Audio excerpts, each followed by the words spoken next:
I'm Nathalie Barcelot. I'm a physiotherapist, today consultant for ATC Clinique du Sport. We looked at the effectiveness and ways of using the PowerShoot exercise board for hockey.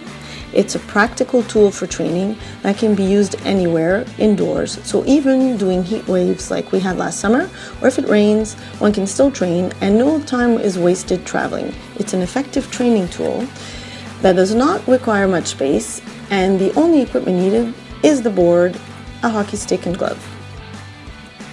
I'm Tristan, sports scientist today for ATC Clinique du Sport. Today we're trying to measure if the PowerShoot board is effective in increasing the performances. So we're going to look at the slap shot speed, the wrist shot speed, the time of reaction, the rotational speed, and the swing speed.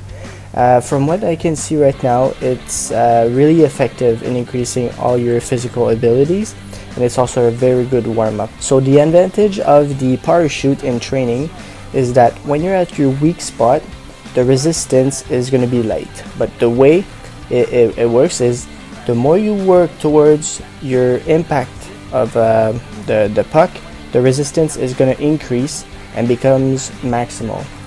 There's a timing aspect to it, because if you're starting with a very heavy resistance and all the way till you hit the puck, there's a great chance of you injuring yourself. But with an elastic band, it's really good because it starts light and gradually increases until you hit the puck. The other great thing of using elastic bands is to easily progress your exercises. So when you start, you're going to use some light bands and progress your way through all the way to heavy bands. So this way you can easily prevent some injuries by gradually progressing your exercises. So how did we take our measures? The first step was to make the participants take their baseline shots towards a radar while being filmed by a high-speed camera that was filming at 240 frames per second. Combining the camera and the radar, that's how we can measure the speed of rotation, the speed of the stick, the swing speed, the effect of flexibility on the stick, reaction time, and also the speed of the puck. To assess for the impact of the flexibility of the stick on the puck speed, we have to isolate every variable besides the flexibility of the stick. We fixated the stick on a table all the way to the half length of the stick, and then we pulled on the stick to a length of 10 centimeters before releasing it. Since everything is a constant now, all we have to calculate is the speed, and we have the gravity that affects the puck. It's then very easy to see the difference based on the height that the puck can reach when we release the stick. Now that we've seen the higher flexibility as an impact on the height of the puck, we can see also a relationship with the speed at the initial release of the stick and the puck. When we take a stick that has a 55 flexibility index, we get an initial velocity of 43.3 centimeters per second. But if we take a stick that has a flexibility index of 120, the initial speed is actually 60.6 centimeters per second.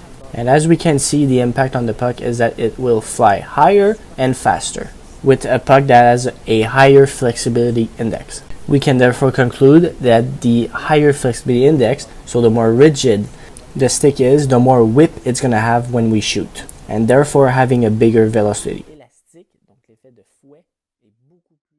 Now, talking about swing speed and puck speed, the initial velocity, so at baseline, was 62 miles per hour, so around 100 kilometers an hour. When we then used a heavier puck, the speed jumped to 69 miles per hour to around 111 kilometers an hour. But with the use of the PowerShoot, it increases from 80 miles per hour or 129 kilometers per hour. This is an increase of 29% compared to baseline and 18% more than an heavier puck. We can therefore see that the PowerShoot is more effective than using a heavier puck, which is, for now, the most common technique used to increase the shot speed. When we look at the speed of rotation of the stick at baseline, we were at 850 degrees per second. But after warming up with the PowerShoot, the speed of the rotation increases to 1,148 degrees per second, which is a 35% increase from baseline. If we look at the energy that is produced during a slap shot, we are at 4,194 watts, which is enough energy to light up a light bulb of 60 watts for 70 minutes. So this is the amount of energy that is within the stick and transferred to the puck after the use of PowerShoot.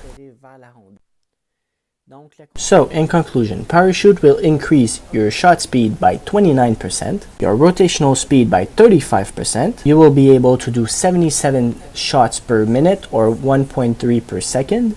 It will help you with your face-off by increasing your time of reaction by 13%.